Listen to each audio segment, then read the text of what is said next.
Hello friends, welcome to my channel. তো আজকে চলে এসেছি আরও একটা ব্লগ নিয়ে, দারুণ একটা ইন্টারেস্টিং ব্লগ নিয়ে। তো এই মুহূর্তে আমি দাঁড়িয়ে রয়েছি ইকো পার্কে। আর আজকে ইকো পার্কটা আমি পুরো ঘুরবো, আর সঙ্গে থাকবে তোমরাও। পুরো ভিডিওটা দেখো প্রথম থেকে শেষ অবধি, একটুও স্কিপ করো না, কারণ এই ভিডিওটাতে আমি তোমাদের যারা নতুন আসতে চাইছো তাদের একটু হলে ইনফরমেশন দেওয়ার চেষ্টা করবো, ঠিক আছে? এই মুহূর্তে প্রথমেই বলি, যেটা আমি এখানে দাঁড়িয়ে আছি পার্কিং এরিয়াটা, এটা হচ্ছে কোটাই ইকো পার্কের পার্কিং এরিয়া। আর এটা হচ্ছে গেট নাম্বার 3। আমি গেট নাম্বার 3 দিয়ে ঢুকেছি। তোমরা চাইলে গেট নাম্বার 1-এও ঢুকতে পারো, ওখানেও পার্কিংয়ের ব্যবস্থা রয়েছে। এই পার্কিং জোনটা যথেষ্ট বড়, একবার দেখাই তোমাদের। দেখো, এখানে কিন্তু 2 হুইলার এবং 4 হুইলার দুটো পার্কিংয়েরই ব্যবস্থা রয়েছে, যথেষ্ট স্পেসিয়াস রয়েছে। আর 4 হুইলারের পার্কিং চার্জ হচ্ছে 50 টাকা এবং 2 হুইলারের পার্কিং চার্জ রয়েছে 20 টাকা। এখানে কোনো ঘন্টা বেসিসে পার্কিং চার্জ নয়, 20 টাকা এবং 50 টাকা চার্জ দিয়ে কিন্তু তোমরা যতক্ষণ খুশি ঘুরতে পারো ভেতরে। আর এইদিকে রয়েছে, দেখো ওই যে ঘরটা দেখতে পাচ্ছ, ওটাই রয়েছে টিকিট কাউন্টার। তো ওখান থেকে তোমাদের টিকিট কাটতে হবে কেটে। আর এইদিকে রয়েছে হচ্ছে ইকো পার্কের গেটটা, ওই হচ্ছে ইকো পার্কের গেট, দেখতে পাচ্ছ হয়তো তোমরা। ওই গেটটা দিয়ে কিন্তু তোমাদেরকে ইকো পার্কে ঢুকতে হবে। তো চলো, ফার্স্টে আমি টিকিটটা কেটে নিই। টিকিট কেটে তারপর আমি ভেতরে ঢুকবো। ভেতরে ঢুকে তারপরে আমি তোমাদের ইকো পার্কটা ঘুরে দেখাবো। পুরো ভিডিওটা অবশ্যই দেখো, তোমাদের কাছে রিকোয়েস্ট রইল। আর যারা এখনও পর্যন্ত আমার চ্যানেলটা সাবস্ক্রাইব করোনি, এরকম ভালো ভালো ভিডিও দেখার জন্য কিন্তু অবশ্যই আগে চ্যানেলটা সাবস্ক্রাইব করে আমার পাশে থেকো। তোমাদের উৎসাহ, তোমাদের ভালোবাসা কিন্তু আমার একান্ত কাম্য। সো প্লিজ ভিউয়ার্স, আমার সঙ্গে থেকো, পুরো ভিডিওটা দেখো। চলো আগে টিকিটটা কেটে নেওয়া।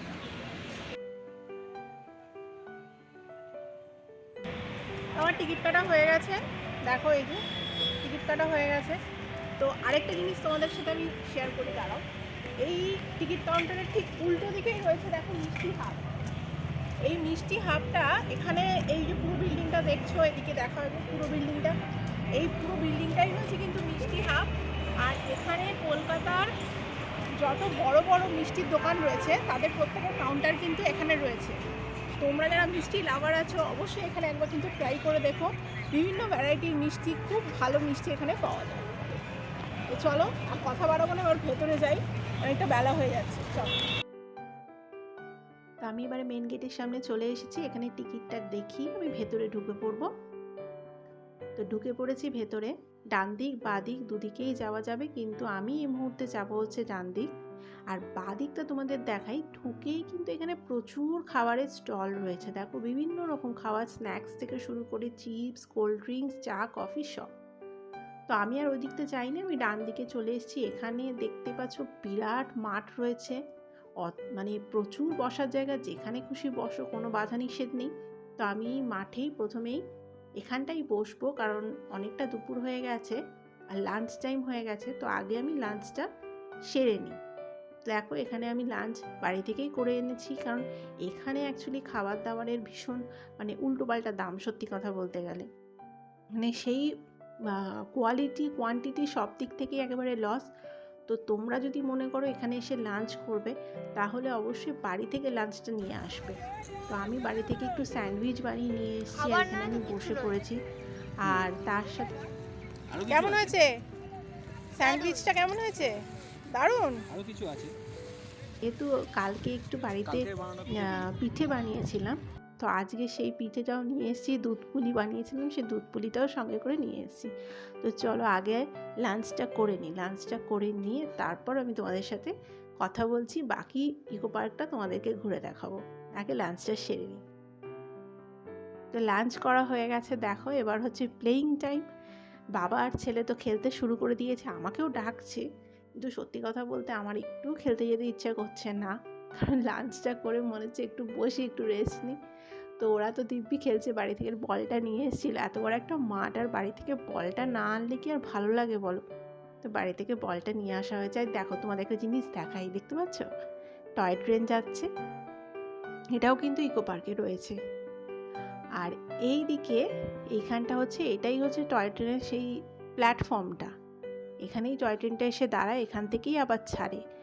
তো টয় ট্রেনটার মোটামুটি ভাড়া বেশ অনেকটাই। তো তোমরা যারা চাইছো টয় ট্রেনে উঠছে তারা অবশ্যই ট্রাই করতে পারো, বাট আমি করিনি, কারণ দার্জিলিংয়ের টয় ট্রেন আর এখানকার টয় ট্রেনের কোনো তুলনাই হয় না। তো এখানে চলে এসেছি, দেখো এখানে রয়েছে, এটা হচ্ছে মাস্ক গার্ডেন, মানে বিভিন্ন রকম আর কি মাস্ক রয়েছে এখানে, মূর্তিগুলো মাস্কের, কিসের মাস্ক কার মাস্ক অত জানি না, তবে বিভিন্ন রকমের রয়েছে, মাথা মুন্ডু কিছুই বুঝতে পারছি না, সমস্ত রকম এসব কি মূর্তি, যাই হোক তোমাদের দেখাই। দেখতে খারাপ লাগছে না, বেশ ভালোই লাগছে, বিভিন্ন রকমের মুখ রয়েছে এখানে। আর এটা দেখো, এটা রয়েছে মা দুর্গার একটা বেশ আর্টিস্টিক একটা মূর্তি, অপূর্ব সুন্দর লাগছে এটা দেখতে। এখানে দাঁড়িয়ে কিন্তু প্রচুর মানুষ সেলফি তোলে। যাই হোক, ওদিকটা চলো। এই যে দেখতে পাচ্ছ ডুও সাইক্লিং, এই ডুও সাইক্লিংটা হচ্ছে ওই যে দূরে সাইকেলগুলো দেখছো, মানে দুজনে একসাথে কিন্তু এই সাইকেলগুলো চালাতে পারবে। দাঁড়াও, সাইকেলের চার্জটা তোমাদেরকে বলি, এখানে 350 টাকা তোমাদেরকে রিফান্ডেবল ডিপোজিট করতে হবে, মানে যখন তোমরা সাইকেলটা ফেরত দেবে তখন সেই 350 টাকা তোমাদেরকে ফেরত দিয়ে দেবে।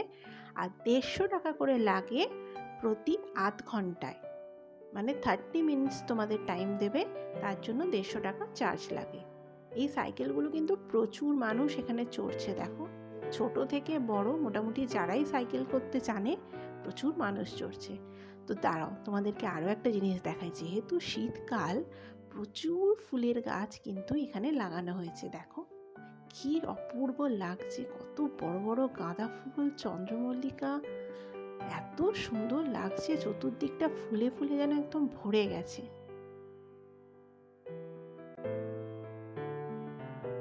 তো চলো এবারে আমরা যাব ভাস্কর্যে বাংলার ইতিহাস, এটা একটা গার্ডেন, এর ভেতরটায় যাব, মানে বাংলা সাহিত্যের যে ইতিহাস, সেই ইতিহাসের এখানে বিভিন্ন রকম ভাস্কর্য করে একটা গার্ডেন মতো বানানো রয়েছে। তো প্রথমেই ঢুকেই যেটা, যে নবজাগরণে যেটা চৈতন্যদেবের যে অবদানটা, সেটার ইতিহাস রয়েছে এখানে, এই যে সুন্দর করে ভাস্কর্য, এবং তার সাথে একটু ছোট করে ইতিহাসও এখানে লেখা রয়েছে। আর ভেতরটা সেই একদম গাঁদা ফুলের গাছ দিয়ে সুন্দর করে সাজানো। আর এখানে রয়েছে দেখো সিপাই বিদ্রোহের যে ইতিহাস,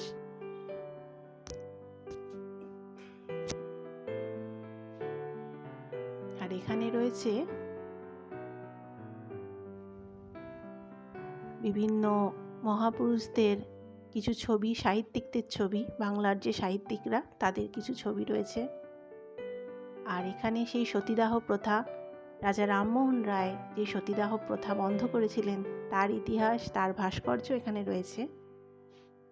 বেশ ভালোই লাগছে, এত সুন্দর ভেতরটা সাজানো গোছানো, তার সাথে এত ছোট ছোট ইতিহাস রয়েছে। ইতিহাসগুলো কম বেশি হয়তো আমরাও জানি, কিন্তু এখানে দেখে আরও ভালো লাগছে। এখানেও বেশ কিছু ইতিহাস রয়েছে, এখানেও বেশ কিছু মানুষের মূর্তি রয়েছে। আর এই দিকটাতে রয়েছে সত্যজিৎ রায়ের যে চলচ্চিত্রের যে ইতিহাসটা, সেই পথের পাঁচালী দিয়ে শুরু, তারপর তিনি যা কিছু সেই বিখ্যাত বিখ্যাত ছবি বানিয়েছিলেন তারও কিছু ছবি এখানে ভাস্কর্য হিসেবে রয়েছে। পুরো জায়গাটা আপনাদের দেখাই, কতটা সুন্দর, কতটা ভালো লাগছে ভেতরটা। আর এই দেখুন, এখানে রয়েছে জবা গাছের একটা গার্ডেন, বিভিন্ন রঙের কিন্তু এখানে জবা রয়েছে। এটা যেমন একবারে লাল টুকটুকে জবা, বিভিন্ন রঙের জবা রয়েছে, দেখুন অরেঞ্জ রয়েছে, পিঙ্ক রয়েছে, সাদা জবা রয়েছে। এই জবাটা দেখুন কি অপূর্ব লাগছে, তাই না? এত সুন্দর, আর ফুল দেখলেই যেন মনটা ভালো হয়ে যায়, কি অপূর্ব লাগছে। আর ওদিকে দেখুন এগুলো গাছ ভরে রয়েছে একদম ফুলে। আর এখানে রয়েছে এটা পিঙ্ক জবা, আর এটা বেশ একটু অন্যরকম। এমনিতেই তো আমরা জানি যে জবার প্রচুর রং হয়, প্রচুর প্রজাতি হয়, এখানে বেশ কয়েকটা রয়েছে, এত ভালো লাগছে। আর এইটা দেখেছেন, এটা বলুন তো কি, এই লিচুর মতো গাছে যে ঝুলছে, এগুলো কিন্তু আসলে ডাস্টবিন। কি দারুণ একটা কনসেপ্ট, তাই না? আপনাদের আরও একটা কথা বলি, ইকো পার্কে ঘুরতে এলে কিন্তু অবশ্যই দিনের বেলাটাই আসার চেষ্টা করবেন। যদিও ইকো পার্ক সকাল 10টা থেকে শুরু করে রাত্রি 8টা অবধি খোলা থাকে, কিন্তু তবুও আমি বলবো সকালবেলা না আসলে কিন্তু এই প্রাকৃতিক সৌন্দর্যগুলো এত সুন্দরভাবে উপভোগ করতে পারবেন না। আর এদিকে রয়েছে দেখুন একটা টেরাকোটার মন্দির। এটা যদিও কোনো সত্যিকারের মন্দির নয়, এটা শুধুই একটা মডেল টাইপের এখানে রয়েছে, জাস্ট মানুষকে দেখানোর জন্য যে টেরাকোটার মন্দিরটি কেমন টাইপের হয়। তো এখানে দাঁড়িয়ে সাধারণত লোকে ছবি তোলে, কিন্তু জায়গাটা খুবই সুন্দর এবং মন্দিরটাও দারুণ লাগছে দেখতে। আর এদিকে দেখুন, বলুন তো এটা কি ফুল? এটা হচ্ছে সেই পলাশ ফুল যেটা ছাড়া কিন্তু মা সরস্বতীর পুজো হয় না। আর দেখুন, আমি একটা গাছের গোড়ায় পড়েছিল একটা কুড়ি তুলে নিয়েছি, আর দাঁড়ান একটা ফোটা ফুলও পেয়েছি। দেখুন কি সুন্দর লাগছে না ফুলটা, একদম টাটকা সুন্দর একটা পলাশ ফুল। আর এদিকে দেখুন একদম সারি সারি দিয়ে রয়েছে গাঁদা ফুলের গাছ। হলুদ আর কমলা গাঁদায় কি অপূর্ব লাগছে দেখতে। আর পুরো গার্ডেনটাই কিন্তু একদম গাঁদা ফুলের গাছ দিয়ে সাজানো রয়েছে। এই জন্যই আপনাদেরকে বললাম যে দিনের বেলাটাই আসার চেষ্টা করবেন।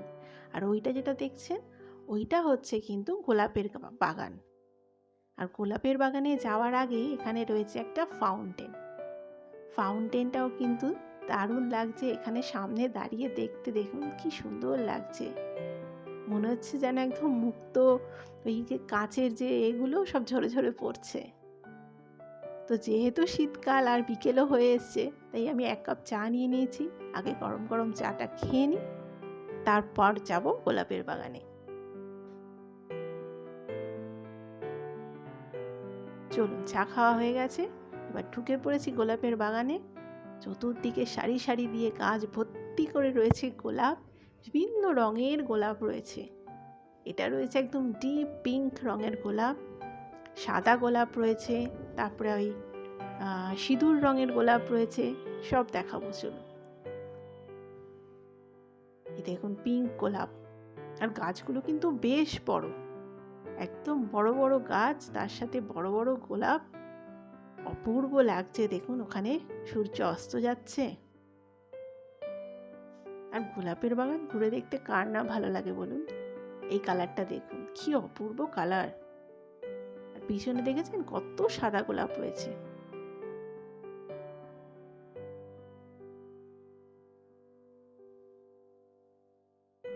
গোলাপের সৌন্দর্য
জানেন, তো আজকে ওটাও ঘুরবো। আর এই দেখুন বাচ্চাদের পার্কের সামনে একটা ডালিয়ার বাগান রয়েছে, তো সেটা আপনাদের না দেখিয়ে পারলাম না। তো দেখুন বিভিন্ন রঙের ডালিয়া রয়েছে, আর কি বড় বড় ফুলগুলো। এটা হচ্ছে একবারে সেই রানী কালারের, হলুদ রয়েছে, হালকা পিঙ্ক রয়েছে, তারপরে ল্যাভেন্ডার কালার রয়েছে, লাল রয়েছে, মানে প্রতিটা কালারই এত অপূর্ব, এত বড় সাইজ। আমি জানি না ক্যামেরায় বোঝাতে পারছি কিনা, দাঁড়ান এই আমার হাতটা দিয়ে দেখাচ্ছি। দেখুন কতটা বড়, মানে আমার হাতের পাতার চেয়েও বড় এক একটা ফুল, আর প্রচুর ফুল। এটা দেখুন কি অপূর্ব লাগছে, মানে প্রত্যেকটা কালারই এত সুন্দর। ফুলগুলো দেখলে না সত্যিই যেন মনটা ভালো হয়ে যায়। চলুন এবার আমরা ওদিকটা যাই, ওই 7 ওয়ান্ডার্সের ওই দিকটায় যাবো এবার। তো 7 ওয়ান্ডার্সে ঢুকতে গেলে কিন্তু টিকিট কাটতে হয়, আর ওই দিকে রয়েছে টিকিট কাউন্টার, ওই যে লেখা রয়েছে দেখতে পাচ্ছেন, ওখানে রয়েছে টিকিট কাউন্টার। চলুন আগে টিকিট কাউন্টারে গিয়ে টিকিটটা কেটে নিই। এই যে টিকিট কাউন্টারের সামনে চলে এসেছি, এবার টিকিটটা আগে কেটে নিই। 30 টাকা করে টিকিট রয়েছে। 3 বছরের বাচ্চাদের টিকিট লাগে না, 3 বছর অবধি বাচ্চাদের টিকিট লাগে না, 3 বছরের পর থেকে কিন্তু প্রত্যেকেরই 30 টাকা করে টিকিট। আর কি কি রয়েছে ভেতরে, এখানে একটা ম্যাপ রয়েছে, আর এই হচ্ছে ঢোকার গেট। চলুন ঢুকে পড়েছি। আচ্ছা, ঢুকে পড়তে প্রথমেই যেটা চোখে পড়লো সেটা হচ্ছে মিশরের পিরামিড। তো পৃথিবীর মধ্যে তো এটাও একটা আশ্চর্যের জিনিস যে বহু বছর আগে এই পিরামিডগুলো কিভাবে তৈরি হয়েছিল, অদ্ভুত একটা জিওমেট্রিক্যাল কায়দায়। তো এখানে বেশ 3-4টে পিরামিড রয়েছে এবং প্রতিটা পিরামিডের ভেতরে ঢোকা যায় না। তো এই পিরামিডটার ভেতরে দেখছি ঢোকা যাচ্ছে। চলুন ভেতরে যাই, দেখি ভেতরে কি আছে। অরিজিনাল পিরামিডে তো আর যেতে পারবো না। ও আচ্ছা, এখানে সেই যে মিশরের পিরামিডে যে গুহা চিত্রগুলো রয়েছে, মিশরীয় ভাষায় লেখা বিভিন্ন ছবি, বিভিন্ন ভাষা, সেইগুলোই এখানে তুলে ধরার চেষ্টা হয়েছে আর কি। বেশ ভালো লাগছে কিন্তু, একদম প্রায় অবিকল টাইপের এরা তৈরি করেছে। ও দেখুন এখানে একটা পিরামিডও, সরি এটা একটা মমি রয়েছে। যদিও অরিজিনাল মমির চেয়ে এটা সাইজে অনেকটাই ছোট, কারণ ইন্ডিয়ান মিউজিয়ামে আমি যে মমিটা দেখেছি সেটা সাইজে বেশ বড়, সেটা যেহেতু অরিজিনাল, এটা সাইজে ছোট। আর এই হচ্ছে সেই মূর্তি, মানুষরূপী যে সিংহ, যে বলা হতো নাকি পিরামিড পাহারা দিত। তো চলুন একটা তো দেখা হলো, আর এইটা হচ্ছে তাজমহল। তাজমহলটা যাব, তার আগে ওদিকে পড়ছে কলোসিয়ামটা। তো কলোসিয়ামটাকে দেখি, তারপর তাজমহল যাব। তো চলুন আমরা চলে এসেছি কলোসিয়ামের সামনে। মার্বেলের শহর ইতালির রোমের একদম কেন্দ্রস্থলেই কিন্তু অবস্থিত এই কলোসিয়াম, যেটি সম্রাট ভেসপাসিয়ান ও তার পুত্র টাইটাস 70 থেকে 80 খ্রিস্টাব্দের মধ্যে এটি নির্মাণ করে। এটি মূলত নির্মাণ করা হয়েছিল বিজয়ী রোমান সৈন্যদের পুরস্কৃত করার জন্য। তবে এখানে মল্লযুদ্ধ এবং বন্যপ্রাণীদের লড়াই প্রদর্শিত হতো। এখানে একসঙ্গে 50,000 দর্শক বসতে পারত। তবে প্রাকৃতিক দুর্যোগ এবং ভূমিকম্পের দরুন এর প্রায় 2/3 ধ্বংস হয়ে গেছে।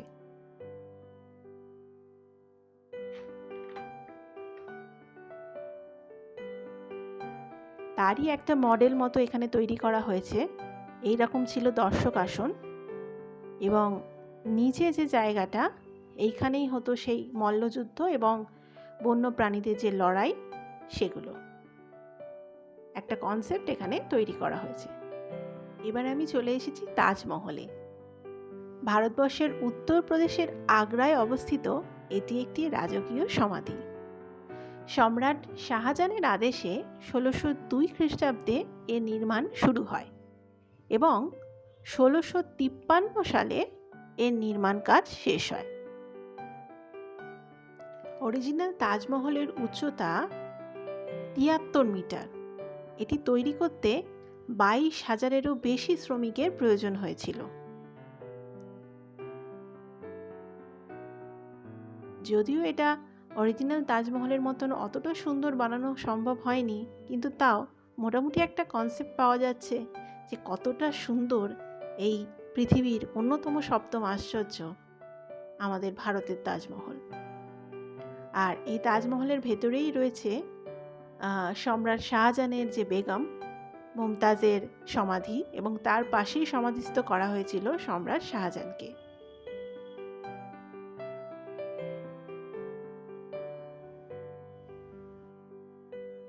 তো প্রচুর লোক কিন্তু আজকে এসেছে ইকো পার্ক ঘুরতে, এবং যেহেতু বিশাল বড় এই এরিয়াটা ইকো পার্কটা, তাই কিন্তু যতই মানুষ আসুক ভিড়টা তেমন বোঝা যায় না। আর এই যে ডিজাইনটা দেখছেন, এটা কিন্তু অরিজিনাল তাজমহলে একদম রঙিন কাঁচ কেটে পাথরের উপর খোদাই করে এই নকশাটা করা হয়েছিল। আর এখানে এগুলো জাস্ট ড্রয়িং করে করা রয়েছে, তবুও দূর থেকে কিন্তু ভালোই লাগছে। তো এবারে আমি চলে এসেছি the great wall of China, মানে চীনের প্রাচীরে।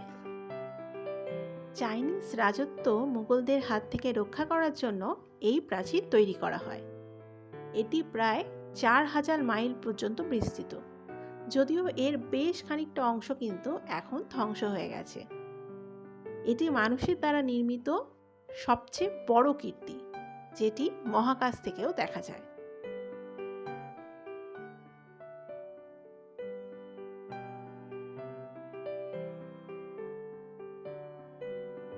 মূলত চীন দেশকে রক্ষা করার জন্যই এই প্রাচীর নির্মাণ করা হয়েছিল। বর্তমানে বলা যেতে পারে এটি একটি দর্শনীয় স্থান। সারা বিশ্ব থেকে প্রচুর মানুষ কিন্তু এই চীনের প্রাচীর দেখার জন্য চীনে উপস্থিত হন। আর এই প্রাচীরের ওপর থেকে ওপরটা কি অপূর্ব লাগলো দেখুন। ভেতরটা ঘুরে দেখতে এত ভালো লাগছে। চলুন, দেখা হয়ে গেছে, এবার বেরিয়ে পড়ছি। আর একটু বিকেল হয়ে গেছে, সন্ধে হয়ে এসছে যেহেতু, আর লাইটগুলো জ্বালিয়ে দিয়েছে, আরও যেন সুন্দর লাগছে। এই যে আমরা ওই দিকটা দিয়ে উঠে এদিকটা ঘুরে এবার নেমে পড়ব। এইটা হচ্ছে মোয়াই।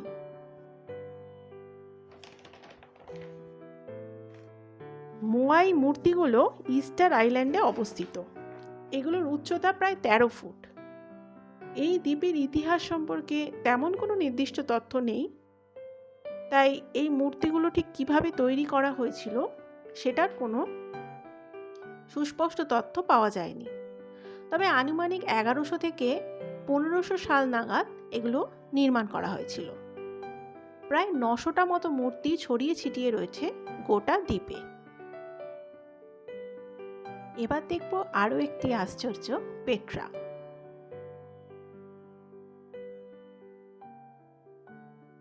জর্ডানের দক্ষিণ পশ্চিমে অবস্থিত এটি একটি শহর। খ্রিস্টপূর্ব 400 থেকে 200 এটি ছিল নাবাতীয় রাজ্যের রাজধানী। পেট্রা মূলত একটি সুরক্ষিত দুর্গ নগরী, যার কোথাও রয়েছে 12 ফুট চওড়া রাস্তা, আবার কোথাও রয়েছে মাথার উপর পাথরের দেয়াল। এর ভেতরে বেশ কিছু ভাস্কর্য রয়েছে, যেগুলির একটি মডেল এখানে তৈরি করে দেখানোর চেষ্টা হয়েছে। তবে বেশ ভালোই লাগছে দেখতে, কিন্তু ঠিক মনে হচ্ছে যেন একদম অরিজিনাল সেই মডেলই আমরা দেখছি। অরিজিনাল যে ভাস্কর্য সেগুলোই দেখছি, এগুলো ঠিক মডেল বলে যেন মনে হচ্ছে না। তবে পেট্রার ভেতরে একটি অর্ধ গোলাকৃতির নাট্যশালাও ছিল।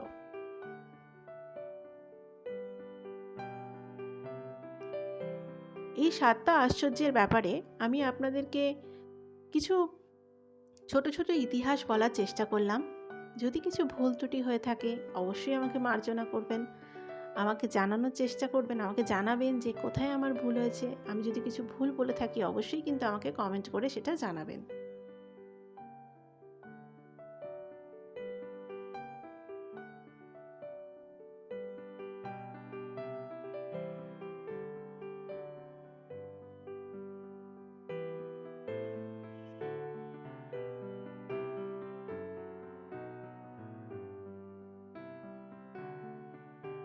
তো হয়ে গেছে আমাদের পেট্রা দেখা, এবার এখান থেকে বেরিয়ে পড়ব।